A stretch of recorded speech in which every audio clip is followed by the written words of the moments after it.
Ladies and gentlemen, the secret... You have kids, too, don't you? Pardon me? You have children? Yes. How many? 3. Are you married? Ladies and gentlemen, the secret word tonight is name. N-A-M-E. Really? You bet your life. And now, here he is, the one, the only...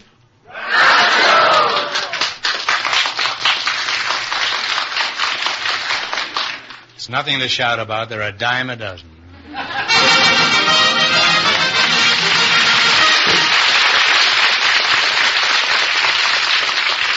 Well, here I am again with $2,000 for one of our couples, and if any of them say the secret word, the duck will come down and pay them each $50.50.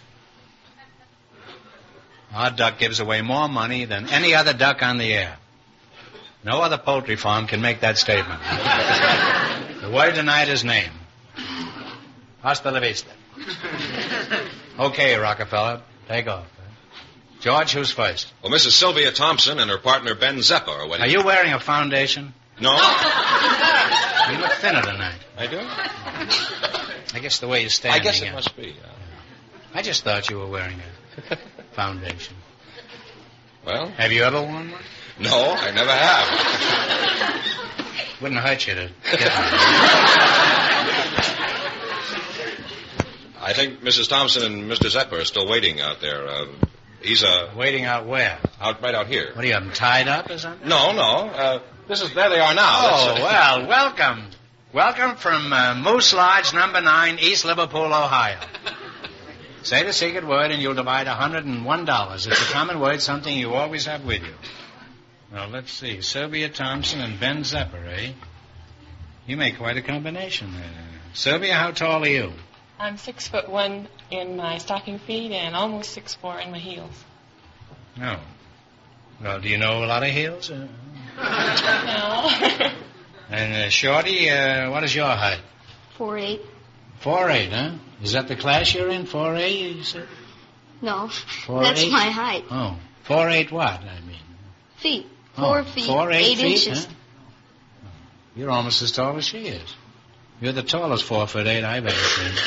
You must have 2 feet elevator shoes on there, isn't it? Yeah? Are you married, Sylvia? Yes, I am. Well, I have a little girl. Takes care of you. You have a little girl? Uh-huh. She's 5 months old. 5 months old, huh? How tall is your husband? He's 6'6" in his stocking feet. No. Well, do you all walk around your stocking feet? Sure. Don't you wear any shoes at all in your house? No, heavens, no. Well, together you're 13 feet, huh? Yeah. Just about. Well, that's an advantage. At least you're never short at the end of the month like most married couples.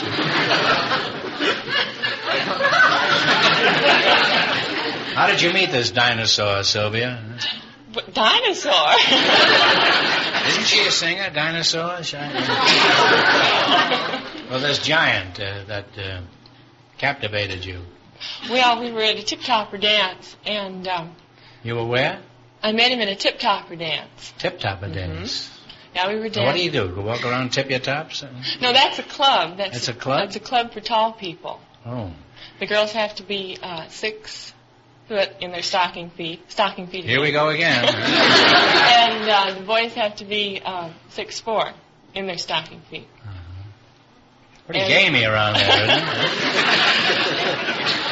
And they make sure that they're that size too, because in the introductory dinner, well, they measure them, and they have a They stick. measure them? What do they have, an undertaker there? That they lie down and measure? No, they have a little stick that's called Little Joe, and you stand on it in your stocking feet. And you have a light on. The light goes out if you measure that correct height. And if you don't, the Out he you goes go. out, huh? Well, a lot of times they stretch people. They one time they Was held... that a 7th inning stretch or just can they stretch any inning? One time they put a girl over the balcony and they held her, so she stretched. They held her in the balcony? I held a girl once in the balcony, but I didn't stretch her. I just held her, that's all, until the usher threw us both out. And she got in, too. She got in the balcony? No, she got in the club. Oh. Well, is the club in the balcony? Or don't you have a club downstairs? No. The club is a social club. Well, it's quite for tall evident. people. And we have lots of fun. Mm-hmm. Stretching each other, eh? Yeah, oh, yeah. Well, you sound like you and your husband make an ideal couple, Sylvia. And if I ever wind up sitting in back of you in a movie theater, I'm certainly going to ask for my money back. Your name is Ben Gazzara? Who? Ben Gazzara? Is that your name? No, Ben Zeppo. Ben Zeppo, eh? That's my brother, Zeppo. You're not my brother, are you? My name's Ben Zeppo.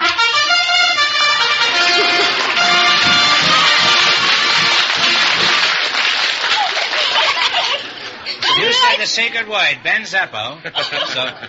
So you and your partner each get $50.50. Okay, 50 beat it. There you are, and you'll get the 50 cents later. We just don't have any change.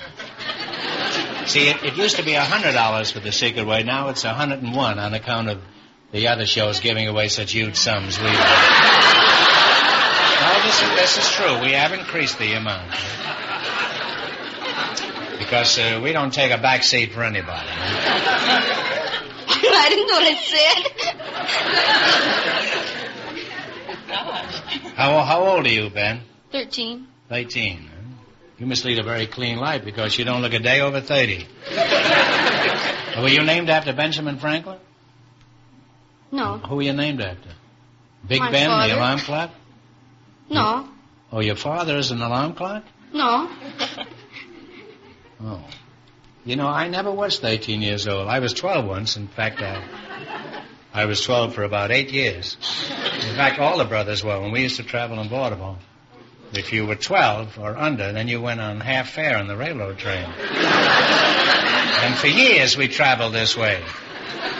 I remember once my mother used to travel with us, and we didn't need her, but she thought we did. And the conductor came along and asked for the tickets, and she gave him 4 half-fare tickets. And he says, "Where are the kids?" And she said, "Well, they're on the train someplace." And he looked in the washroom, and Harper was shaving in there. This is true. And the other 2 boys were in the baggage car shooting dice. And I was making a play for a dame across the aisle. The conductor come back and says, "Mrs. Marx, if these kids of yours are under 12, I'm too young to be running this train," and he jumped off at the next station.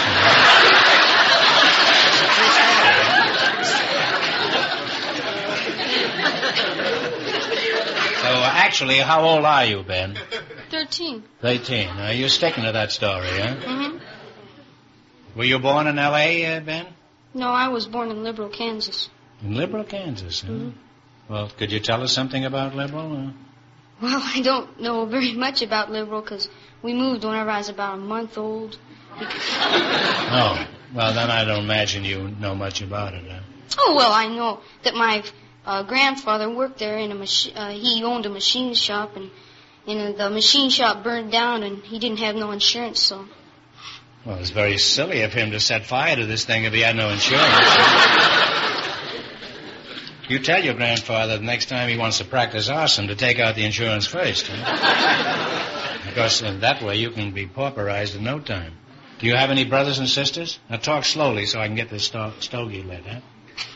I have 3 brothers and... Talk slower, huh?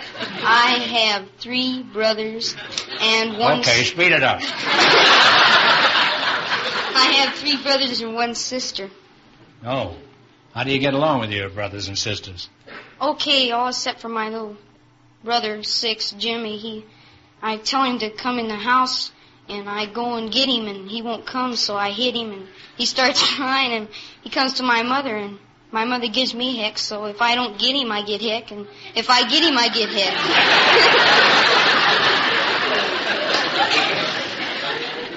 Well, do you always have to get him? Isn't there any of the other brothers that could get him? No, I'm the biggest. I'm the only one that can get him. Oh, well, you're the only one that can handle him, huh? Well, you have to realize Jimmy's just a baby. You should never hit a little kid like that. The thing to do is to disintegrate him with a ray gun. You got a ray gun? No. No. A space helmet or anything of that stuff? No, I'm a little bit big for that. Oh, well, that's a very snobbish attitude. I'm surprised you do. I have a space helmet home and a ray gun. Of course, I'm in my second childhood. But, do you have any girlfriends, or are you too small for that? No, I have one girlfriend. You have one girlfriend? Yeah, one. Only one? One. Well, how serious is this romance? Do you eventually plan on marriage to this charmer? I'm going to be a bachelor. What are you teasing her for? What do you go with her for? I don't know. You mean you go with her and you don't know why you're going with her? Well... You ever hit her? Well... I mean, to make her get in or anything? No, I don't hit him. Well, why do you object to matrimony? I mean, have you been observing matrimony? Well, yeah, but see... If you want to go fishing and that like I do, and I like to go fishing, and you go, and she doesn't want you to go, and you come back with a big fish, and then she won't cook it. And this is your reason for remaining single? Because she won't cook the fish? You know, in Eskimo, they have marriages up there, too, and they eat their fish raw. You could try that, you know. Would you get married if she would cook the fish? You wouldn't, huh?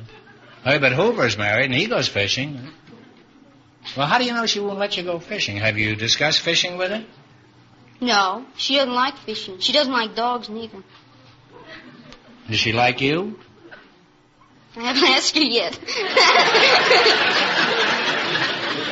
Well, Ben, regarding fishing, it's true. As you get older, you realize that once you swallow the bait and they reel you in, females lose all further interest in fishing.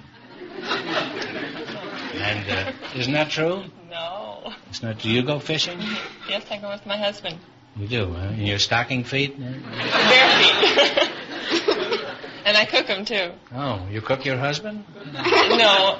He was cooked the minute you nailed him, I suppose. Well, let's get back to the Sylvia Thompson story. That's you. And you say you met your husband at a dance for tall people? Yes, Let's see. Well, what happened after that when he proposed? Did he get down on one knee or both knees? Well, he didn't. Exactly. I mean, how did he propose? And don't leave out a single significant detail. I want to know every bit of it. Well, he didn't get down on either knee. We were sitting on a Davenport watching an old-time... This was in Iowa? No, this was in Calabasas. Oh, you said in Davenport. No, we were sitting on a Davenport. Oh, well, there is a Davenport in Iowa, you know. Yeah. But this one was in Calabasas. Oh. And, let's see. Oh, we were watching this English movie, and he says... Watching it where, in the theater? No, on a Davenport in Calabasas. You get English movies on your Davenport? Oh, on a television. That's quite a trick. Most people have to have a TV set. Huh? And so he said, would you like to get married? And I said, yeah. And this is while the picture is going on? Yeah. And so then he said, would you like to get married? And I said, yeah. And so 4 months later, well, we got married, and here we are. Well, I guess those old English movies can drive a fella out of his mind.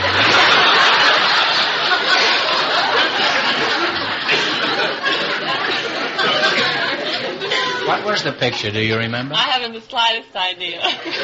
Well, was it a romantic picture that perhaps stimulated this interest in? Well, gee, I don't even remember. I just remember this blimey talk in it. Limey talk? Limey talk. Oh. They were saying blimey. Oh, I see. Well, have you ever gone with a short fellow? Well, I've danced with a short fellow. Yes, several short fellows. Yeah, and it's no good? That's what was so exciting at this first Tip Topper dance. Well, it was just the most wonderful feeling.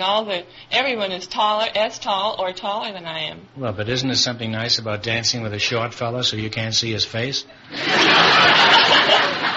have a point there.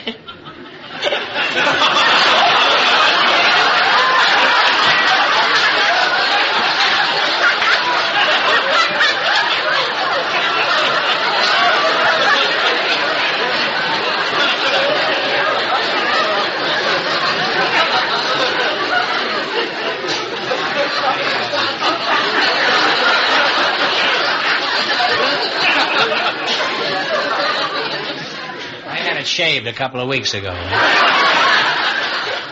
Ben, I realize the interests of a 12-year-old boy are pretty varied, but what do you like to do best of all? I like to sing. You sing? Mm-hmm. Oh. Well, what do you do? You sing. Are you in the glue club or the glee club at school? No, I don't like the glee club too well because they sing these long-haired deals. I like popular tunes. Long-hair deals? Yeah, you know, like, if I were an apple on a tree. No, I don't. What kind of an apple was it? Do you remember? Well, it must have been a Baldwin if it was long-haired, huh? No, just the reverse, I would think, huh? You know, when I was your age, I sang in a Presbyterian church choir in Madison Avenue, New York. This is true. And I sang in this choir until they found out what was the matter with it. Ben, I'd like to hear you sing. Could you sing something for us? What are your favorites? Oh, Mambo Italiano, Heart, popular songs like that. Mambo Italiano and what else? Heart. Heart. What do you mean, heart? Heart. My heart stood still? No, just Heart. Heart. Is that the name of it? Mm-hmm. Heart, huh? Well, is it gotta have heart? Is that the name of it? No, it's just Heart. That's the first words. You gotta have Heart. And the name of the song is Heart? Mm-hmm. Well, what key do you warble in as a rule? B flat. Mm-hmm. Well, if it isn't good, you'll B flat at the finish of this. Mr. Meakin, could you knock off a few notes for Ben here? Just fake it. Nobody, including your orchestra, will know the difference. Go ahead, Ben. Tell us. You gotta have heart. All you really need is heart. When the odds are saying you'll never win, that's when the grin should start. You gotta have hope. Mustn't sit around and mope. Nothing's half as bad as it may appear. Wait till next year and hope. When your luck is bad and zero, get your chin up off the floor. Mister, you can be a hero. You can open any door to it, but to do it, you gotta have heart. Sing it, Ben. Miles and miles and miles of heart. Oh, it's fine to be a genius, of course, but get that old horse before the cart. First, you gotta have heart.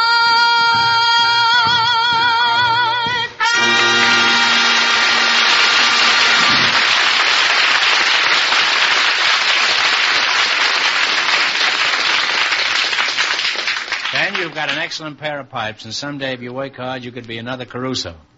No, an Eddie Fisher. What? What's that? Eddie Fisher. Well, I don't blame you, Sonny, but it's a mistake to want to be another Eddie Fisher. Yeah, 'cause he's married. No, it isn't that so much, but there's only one Debbie Reynolds. Well, you're a charming couple, and I hope you both make a lot of money tonight, because right now we're going to play You Bet Your Life. Now, you know how to play this game, Ben? Mm-hmm. You know your partners now, and we only want one answer between you. Mm-hmm. We start you off with $100, and you miss a question, you lose half your bankroll. Have you met Mr. Fenneman? No. Hi, how are you? Fine. Good night, man. This is Mrs. Ben B. What is her Thompson, name? isn't it? Thompson. Mrs. Yes. Yes. How do you do? Don't overdo it, George.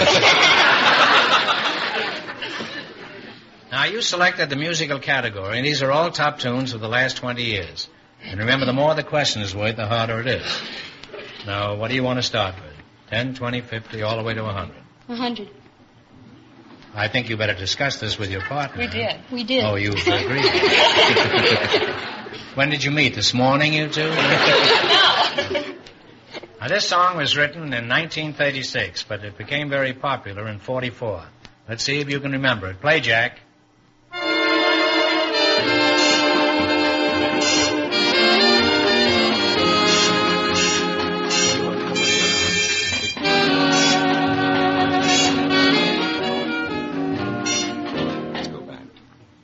You don't know? Guess. I'll give you a hint. It's not My Country 'Tis a Thee. Oh. It's Poinciana. You lost half your $100. You still have $50. Well, now, you've got quite a ways to go now. Don't go down. What are you going to go for? 90. 90? Originally, this was an old sea shanty, and that became a big hit when a new set of lyrics were added. You tell me the name of it. Okay, Jack.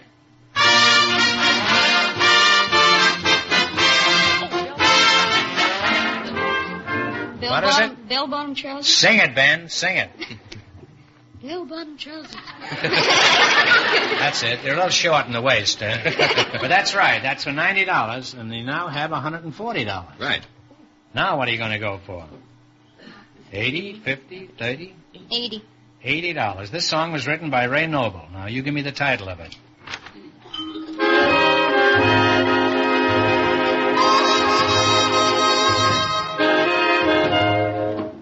What is it? The very thought of you. The very thought of you was absolutely on the button. Huh? You now have $220. Now, it's your last chance to beat the other couples. What are you going to go for? $70? $70. This novelty song was a big hit a few years ago. Let's see if you can identify it. Play, Jack.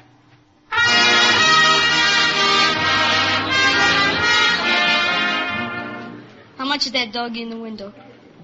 You ought to be ashamed to take the money, Ben. That's a pretty easy question for $70. And you wind up with $290. Well, thanks and good luck from the DeSoto Plymouth dealers.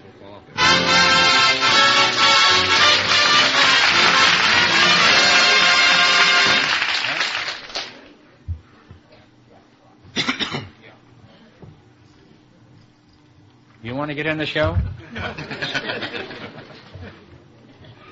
Did you know Poinciana? Come back later and I'll give you 50 cents.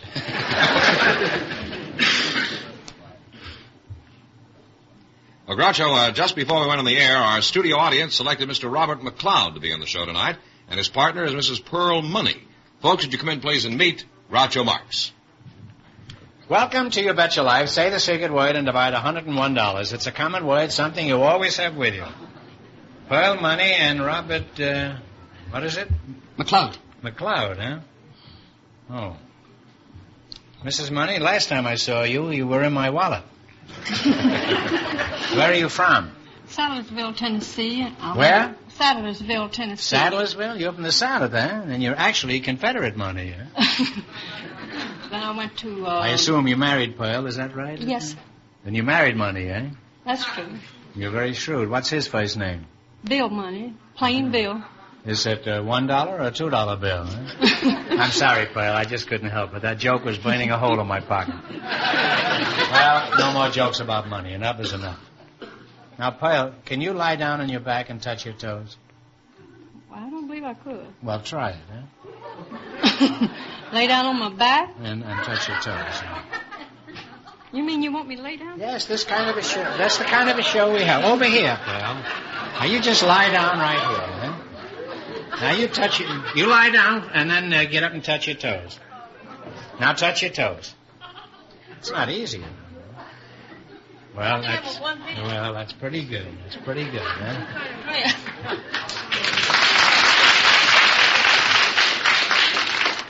You know why I asked you to do that? See how limber I was? No, I just wanted to see if we could double our money, that's all.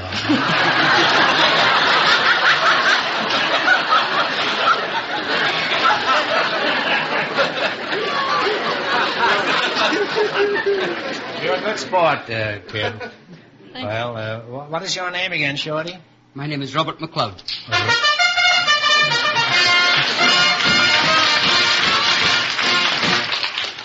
Boy, the natural affinity between the Scots and money. It's just something that, okay, now beat it. Now, I don't want to see you again tonight.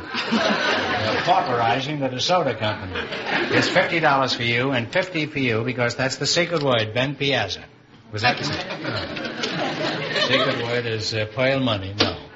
Name. Now, does everybody call you Shorty or what? No, I'm affectionately known as Scotty Groucho. Scotty Groucho? No, Scotty. Scotty, well, that's what they call a dog, isn't it? Same thing. Yeah.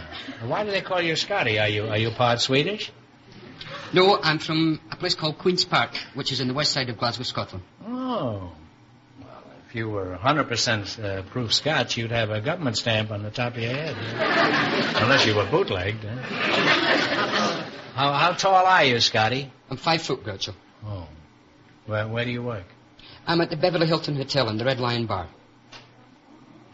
The Red Lion Bar? The Red Lion Bar. What do you do there? Do you serve short beers?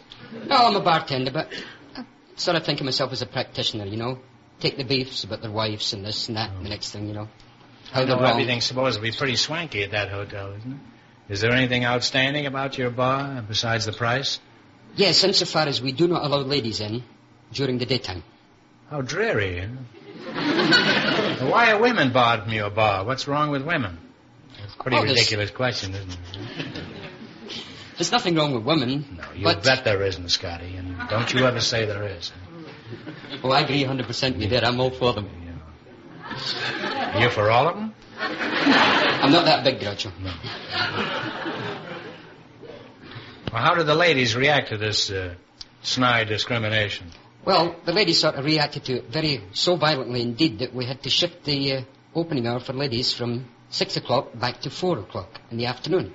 You mean they can go in at 4 o'clock in the afternoon? They can now from 4 p.m. until 2 a.m. Until 2 a.m. they can stay there? That's from 4 till 12, Oxen, Spark, Seeker, and 9 and Dried. You mean they can stay there 10 hours? Yes, they can stay there 10 hours. Well, if they stay there 10 hours, they're no ladies, Scotty. In your opinion, what is the most popular feature of this saloon, Scotty? It must have something. Yes. To keep a woman there for 10 hours. Well, the most popular feature I find in the room is during the daytime when you can see out into the swimming pool and cabana area. We have one window that goes the whole length of the room. Mm-hmm. This is what they call a picture window. A picture window, and it's very beautifully done. Mm-hmm. And, of course, you can see out the window and see the girls lying at the bathing pool and sunning themselves and... Well, use your own imagination after that, you know. Are you married? No, thank you, I'm happy. Well, who's saving the customers while you're over there with your nose pressed against that picture window? What's the favorite drink in your bar? A peeping Tom Collins? No, Groucho, no. Incidentally, do you know what the Scotch drink? Whiskey, I imagine, huh? Oh, yes, but we drink something else with it. More whiskey, huh? No, we have a beer chaser. You know, over here is a boilermaker. Yeah, that's true. See, the Scotchman always figured that he drank Scotch, he gets drunk. He drank beer by itself, he gets full. So this way he drinks Scotch and beer and gets drunk and full at the same time.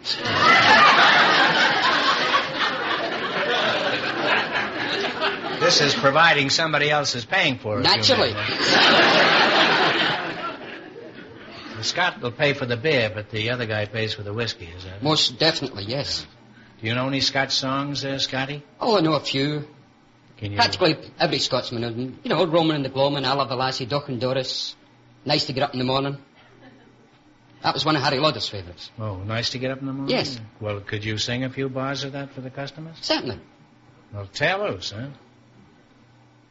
Oh, it's nice to get up in the morning when the sun begins to shine at 4 or 5 or 6 o'clock in the good old summertime. Good man. But when the snow was snowing and it's murky overhead, oh, it's nice to get up in the morning, but it's better to lie in your bed. Hey!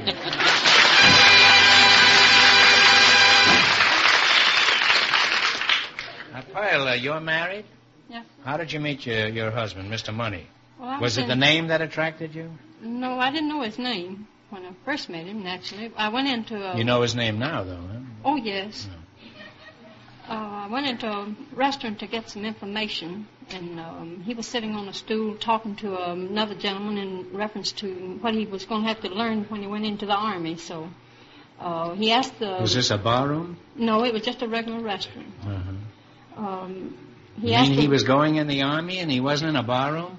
No, he probably had been before he got there because he had a load on? cut over his eye and his eye was bleeding. And, he was bleeding over the eye? Yes. And what was he eating while this was going on? Well, he was more or less talking. I don't think he was doing much eating. Oh. at that time, and he asked the waitress for a cloth to wipe the blood off his face, and she said, we don't furnish cloths here to the customers, we only furnish food. So I felt sorry for him. You could have got a shredded wheat, and wiped that thing away. I felt sorry for him. And I asked him if he would like me to drive him to a doctor. And he said, You were sure. single at the time, huh? Yes. And you were on the prowl then? Oh, I guess. Yeah. You, how long after this did you nail him? Well, the next day. You were a shy little thing, weren't you? I've heard of speedy marriages, but this must set a record of some kind. Weren't you a little worried about the consequences of this hasty decision? I sure was. I didn't have time to tell him I'd had 3 children by a former marriage.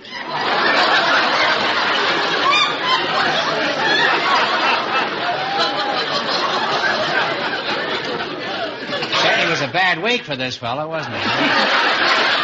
First he gets a crack on the skull, then he gets married, and then the next day he finds out he's the father of 3 children. All in 2 days. That's better than any of the boys on our show can do. Even Clockworthy can't equal that. What kind of work does your husband do now? We do tree service work. Tree service? Yes. What kind of a business is that? Well, we top and trim and remove trees. And by the way, our location is 332 Southwestern. Money Tree Service. Whoa. Well, I'll remember that in case I want anything removed in my house. Like some relatives, huh? Well, what do you do while your husband is up in the tree? Are you down below sawing it down? No, I'm generally up there with him most of the time. Sometimes you don't trust him, huh? Not all the time. He can't get a moment to himself, this fellow. Well, are you pulling my leg? I mean my limb? Do you really climb trees? I sure do. Wish we had. Is there a tree in the audience? Well, money may not grow on trees, but apparently there's plenty of money up there climbing around. Huh? Yes, it is. Well, I'd like to go on. You work real hard. Yes. And are you very happy with this present husband? Huh? Oh, yes, very happy. Well, I'm glad to hear that, because as a rule, a marriage that is affected so quickly can frequently turn out disastrously. Sure. And I'm very happy for your sake that this one turned out so well.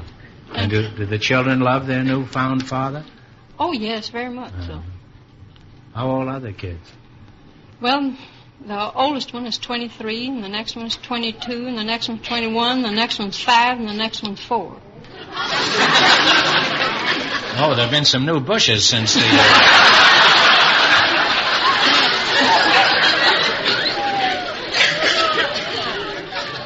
Well, keep it up. Keep it up, Pearl, because if there's one thing we need out here is more population. Well, I'd like to go on with this chat, but the time has come to play You Bet Your Life. You both know how to play this game? Yes, sir. Well, anyway, we want one answer between you. Remember your partners. Now, you've selected a thumbnail movie quiz. I'll give you a brief synopsis of some of the most famous movies of all time, and you give me the title of the movie. Some of these go quite a way back. And remember, the more the questions were, the tougher they are. It is. Am. I had my tongue around my eye tooth, and I couldn't see what I was saying. It's an old Ed Wynn joke. Now, what do you want to start with? 10, 20, 50, 100? We'll try 50, Groucho. $50. Well, that's a good Scottish right. My brothers and I made a picture in which practically the whole cast was crowded into a small stateroom in one scene. What was the name of this movie?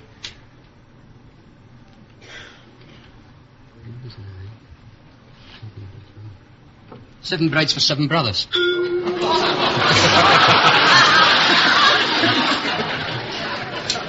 That would have been a much better title, but it happened to be A Night at the Opera. And now what are you going to try? You have $50 left from the 100. So we'll shoot for the other 50, huh, Pedro? Well, you can go for 40 or 60. 50 has been taken now. 50 has been taken. We'll take 60. 60. In 1934, both Claudette Colbert and Clark Gable won Academy Awards for their parts in a Frank Capra comedy. You tell me the name of it. It happened one night. What was that? It happened one night. That's right. It happened one night. You now have $110. Oh, what are you going to try? 70? 80? We'll try for 100, Groucho. 100. In 1928, Buddy Rogers, Clara Bow, and Richard Arlen starred in the first big picture about World War I flyers. What was the name of this picture? We Fly Alone? Hell's Angels.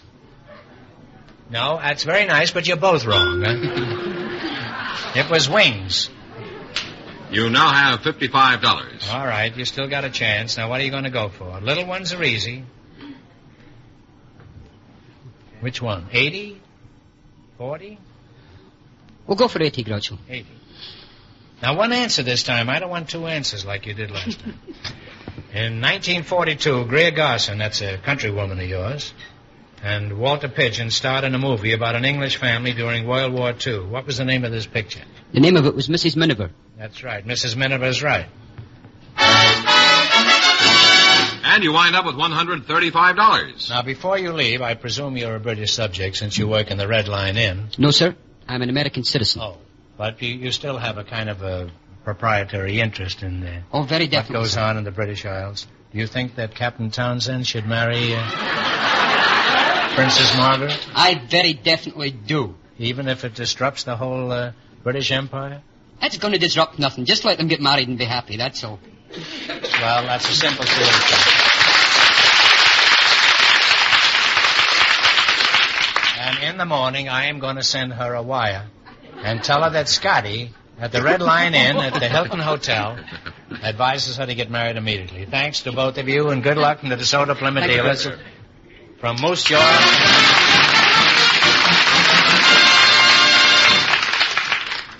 Groucho, we have a couple of special guests for you now. Mrs. Vinnie Dick, who is a housewife, and her partner, the world's top-ranking professional tennis player, Pancho Gonzalez. So, folks, you come in, please, and meet Groucho Marx. Welcome for the DeSoto Plymouth dealer. Say the secret word and divide $101. It's a common word, something you always have with you. Pancho, give me 5. All right. Glad to see you. Nice to see you. And you're Mrs. Vinnie Dick, eh? Vinnie, shake hands with the world's best tennis player. Hello, Vinny. Hello, Pancho. He's the only man in the world who has a better racket than I have. And, Pancho, I'll get around to you in a minute, but first I'd like to get better acquainted with Minnie. Oh, Vinnie. Are you a native Californian, Vinnie? No, I was born in St. James, Missouri. St. James Infirmary? Center of the Ozarks. Center of the Ozarks, huh? And do you live in Missouri now? No, I'm a resident of Liberal, Kansas now. Liberal, Kansas? Liberal. Well, that's an extraordinary coincidence. We had someone out here a little while ago from Liberal, Kansas. Is that little boy around here? Where is he? Say, Ben, come out here. I want you to meet one of your countrywomen. This is Ben Pizzazza. Pizzuzza. They're both from Liberal, Kansas. Isn't that you? Quite a point. You want to tell us something about the old town? Huh? My uncle owned a machine shop.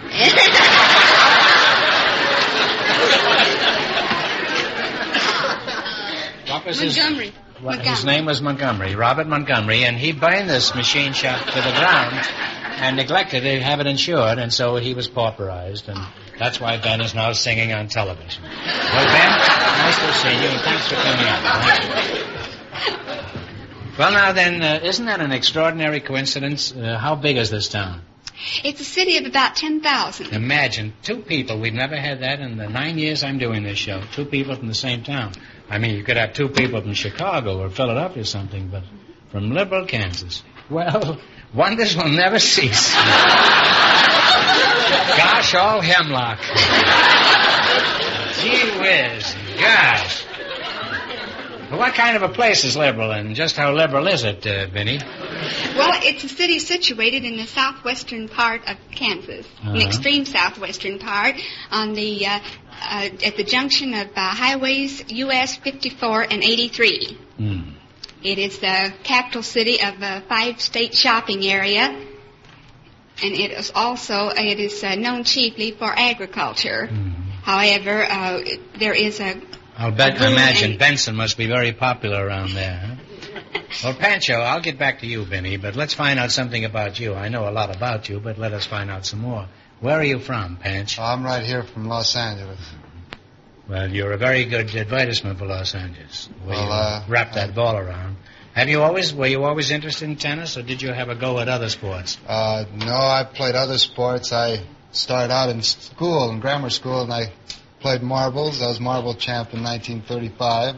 Really? And that was the year I lost my marbles. Huh?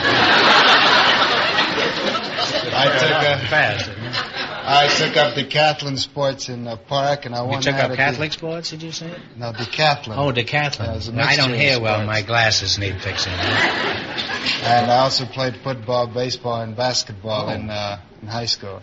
I see. Pretty rough sport, isn't it, football? Huh? Well, yeah, I got knocked about a little bit. I guess psychologically it isn't as tough as being out alone on a tennis court, though, huh? Well, I had my nose broken on a tennis court. You really did? That's right. My very best friend did it to me, and then he looked at me and he says, "I'm sorry." And didn't he even pay the doctor bill?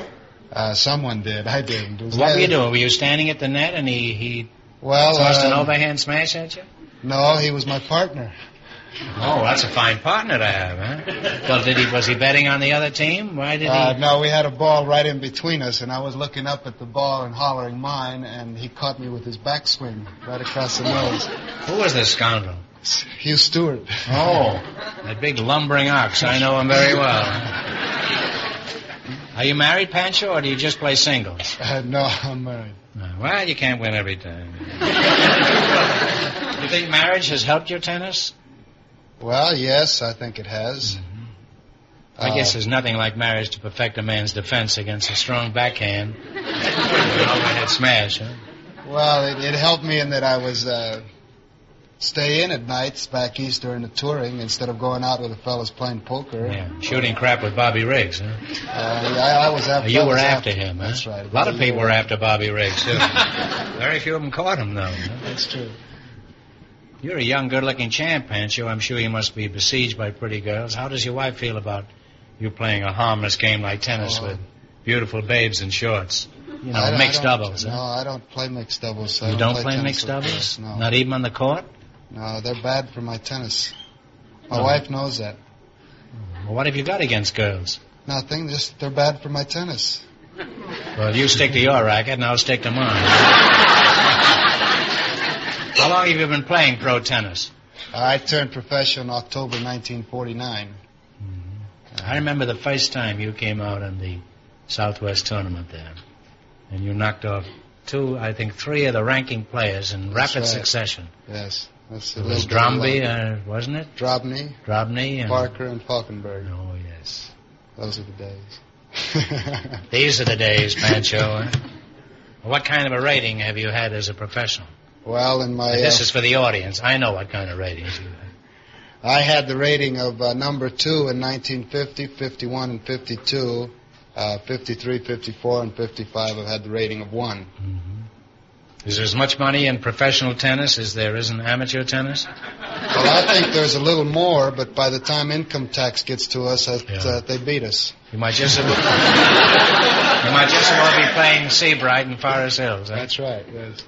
Well, that's a lot of money, $25,000-$30,000 a year. Why are you the best tennis player in the world? I know Kramer's getting fat, but... Well, he's getting fat in more ways than one. Yeah.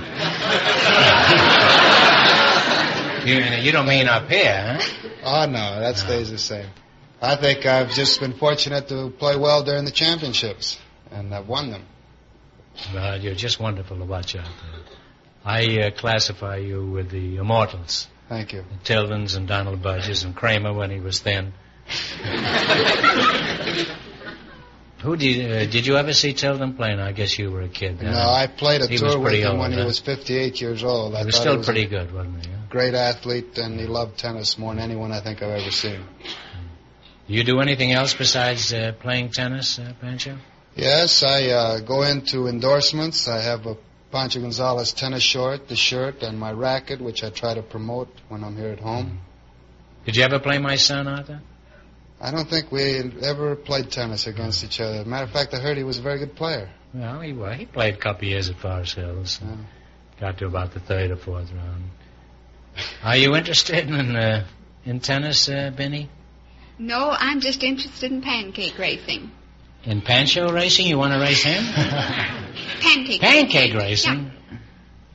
I've never seen a pancake race. I've seen a waffle iron. Well, this is a little different. What is a pancake race? Is that a new race that we're getting from the moon or something? No. New race of people? Little you people? You haven't heard of it? No, I am not familiar with it. Are you familiar with a pancake race? No, I'm afraid not. No. What is a pancake race? Well, perhaps... You ought to be in the movies. You're a good-looking guy, Pancho. Yeah, but this racket is a better racket. Oh, can't you do both? Ben Hogan was in the movies and playing golf. Oh, yes. Possibly. I've never thought of it. Nobody ever made an offer to you? On my life story, yes. They want to make a movie of my life story. I'll get around to it. But do it now. Don't wait till you get ugly. Like next week. What is a pancake race, Benny? Pancake race is where the women race down the street 415 yards carrying a skillet with a pancake, flipping it 3 times. Flipping it in the air? Yeah. How high do they flip it? Well, it all depends, just so long as they get it turned over. Why don't they run with stakes? I saw a stake race at Santa Anita last year. Pancakes are easier to flip. I sat in the grandstand licking my chaps when my horse came in. Well, this is a whole new world that you're opening up here, Benny. Is this craze for pancake racing strictly a liberal affair? Or no, is it's this international. Craze sweeping the country? It's international. Imagine sweeping the country with a pancake. It's an international race? Yes. What other countries compete against this? Only England. Oh. And liberal Kansas. What? Liberal Kansas and only England. This small town of 10,000 people competes against the British Empire? Only. And Schwepperwessen? You have a race between Kansas and England? Yes. Don't the pancakes get soggy when you're crossing the Atlantic? You'll have to explain this if it's possible. Well, the Liberal Kansas has a race course. It is a 415-yard S-shaped course racing down the main street of town. This and town only has a main similar street? course. This town has a main street? Oh, yes. That's all. Even little towns have a I main street. I've never been. But in only England, they have a similar race course. Mm. And they have women a town called Liberal, too, in England? Only. Only Liberal? Only England and Liberal Kansas. Only England and Liberal race Only in is this. a little village in... only is a village over there. In England. Oh, I see. The times are compared by transatlantic telephone call after the race has been run. Well, who's ahead now, England or Liberal? It's even now, 3-3. I looked in the Wall Street Journal. It wasn't in there this morning. It started in... it just said I was wiped out in 3 of my stocks, but there wasn't any mention of your pancakes at all. Well, it's an old sport in England. Well, in fact, I'm an old sport here, but that it's over 500 years old in England. Well, I'm not quite that old, but I'm moving along rapidly towards it. How have you made out in this international flapjack race? I have won the American in 3 times, and I have won the international twice. Well, I want to congratulate you. I'm surrounded by world's champions tonight. Huh? Pancho, how do you feel standing next to a world's champion? Feel pretty good. You've got more syrup than her pancakes. How fast was your time in these races, Benny? I hold the world's record of 1 minute 5 1/10 seconds. That's fantastic. You must be grease lightning out there in the track. Have you ever thought of entering the Olympics? I've seriously considered it. However, I am considered pro because I have accepted $350 prize money for running the race. I'm sorry to hear that. Without you on our team, the U.S. is certainly going to get flattened in the pancake race. How about training, Benny? Do you have to prepare for this? I go into it very seriously. Very syruply, isn't it? About 2 months before the race, I eliminate sweets and fried foods from my diet and increase green vegetables and fresh meats in my diet.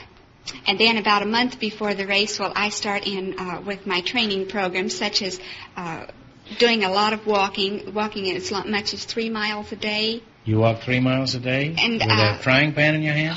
Sometimes. You have to get the feel of the skillet in your hand because that is a handicap. Yeah. That's true. Yeah.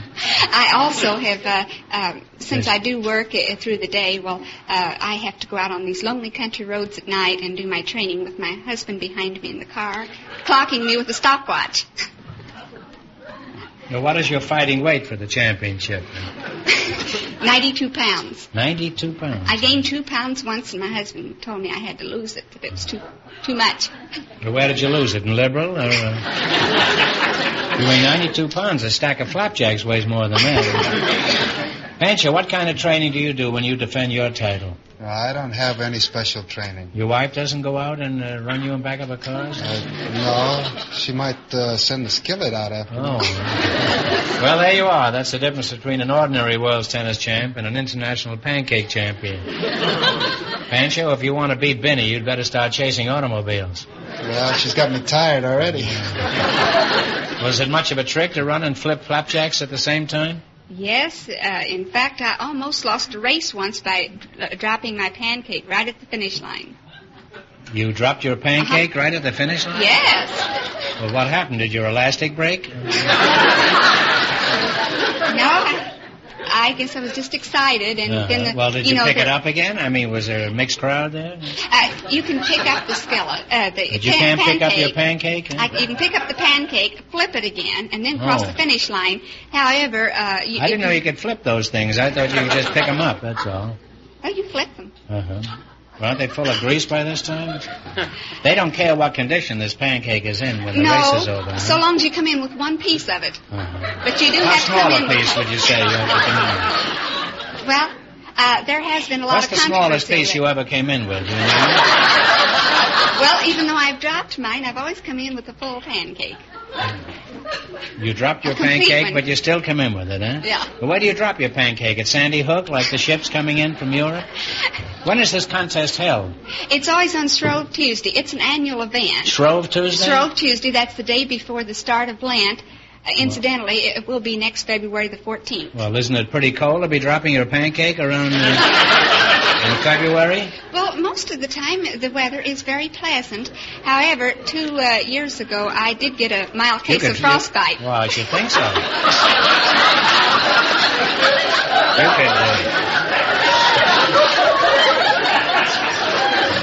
You have a good chance of freezing your waffle running all right.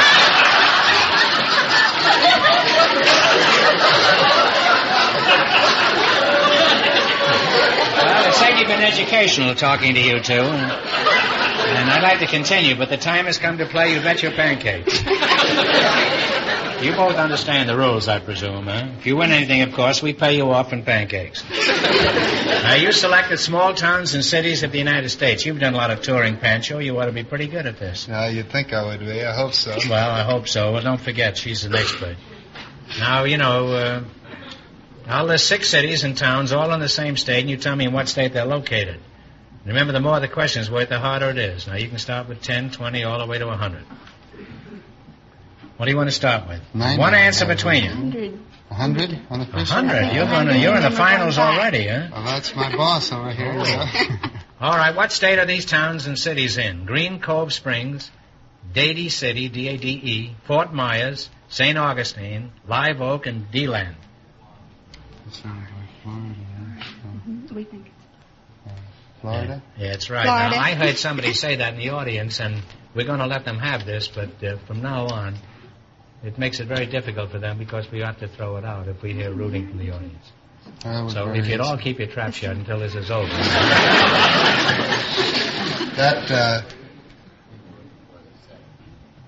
Yes, they knew it.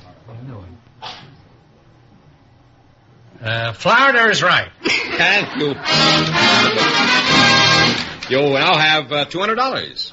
That's great. Well, you're not home yet, Pancho.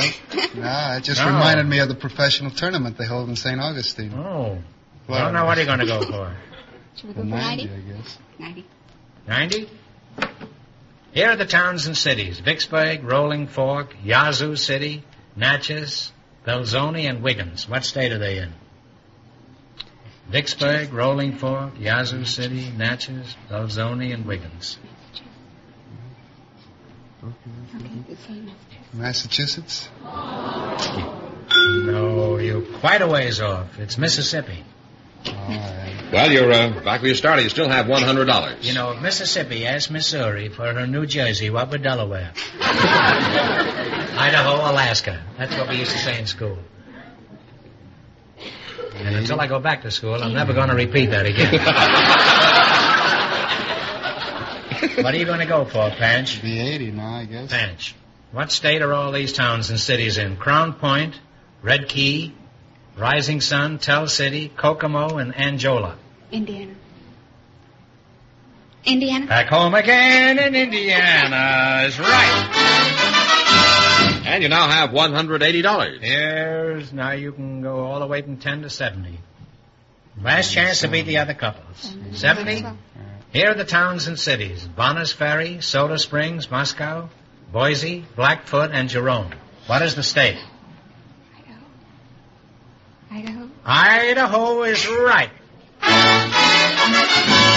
And you wind up with $250. Well, thanks and good luck from the DeSoto Plymouth dealers from Moose Jaw, Kansas.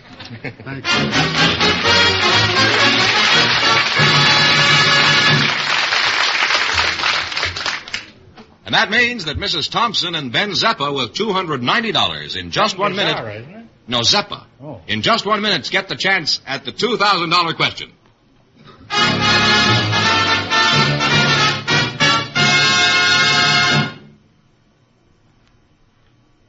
Here's the winning couple, Groucho, Mrs. Thompson and Ben Zeppa, all set for the $2,000 question. Wait a minute. Hold it. Wait a minute. George, you want to bring the platform? Yeah, bring in the platform, please. Bring in a platform? Start over again.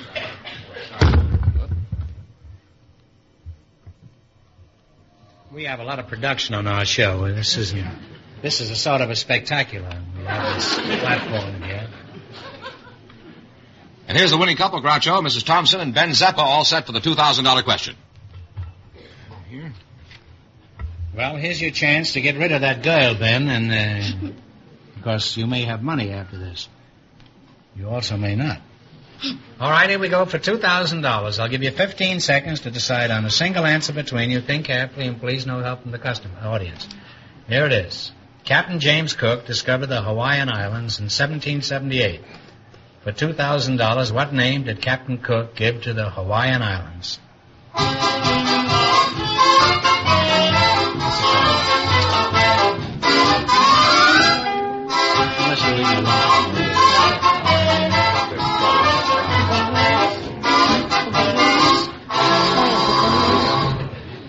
What's the answer you two have decided upon? I don't know if this is Well, right. what? Bahamas? No, you're wrong. It's the Sandwich Islands. Ooh. So that means the big question next week will be worth $2,500.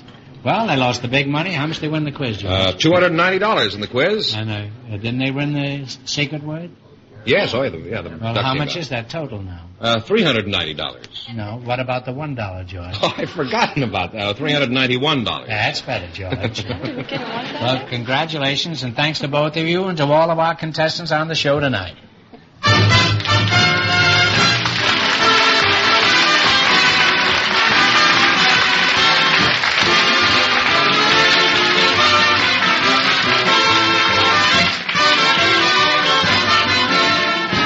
Be sure to tune in again next Wednesday night at this same time for the Groucho Marx Show, when the big question will be worth $2,500. Don't miss the Chrysler Corporation's big TV show on another network. And don't forget Groucho's television show, brought to you by the DeSoto Plymouth Dealers of America, who invite you to visit your neighborhood showroom tomorrow to see and drive the delightful, lovely DeSoto for 1956. And when you drive in, tell them Groucho sent you. Good night, folks, and remember, it's delightful, it's the lovely, it's DeSoto.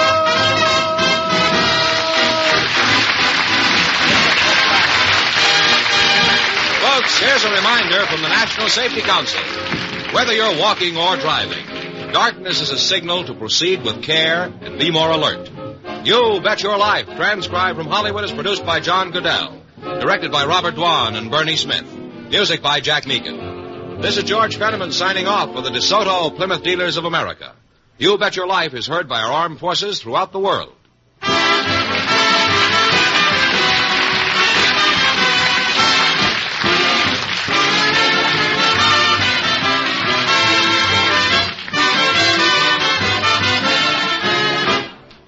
want to thank you all for showing up, and we hope you all had a good time.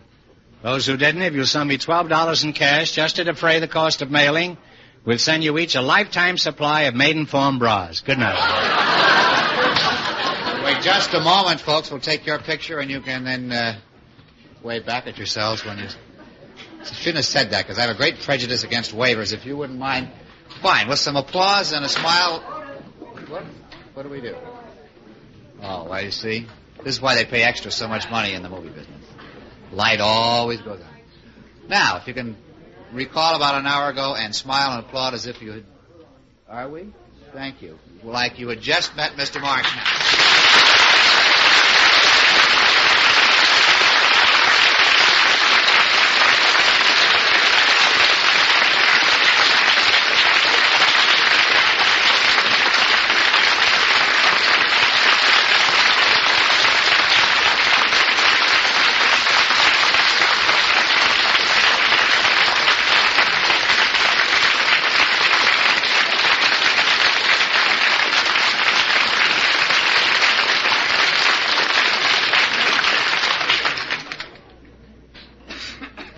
Thank you very much. You may all go home now.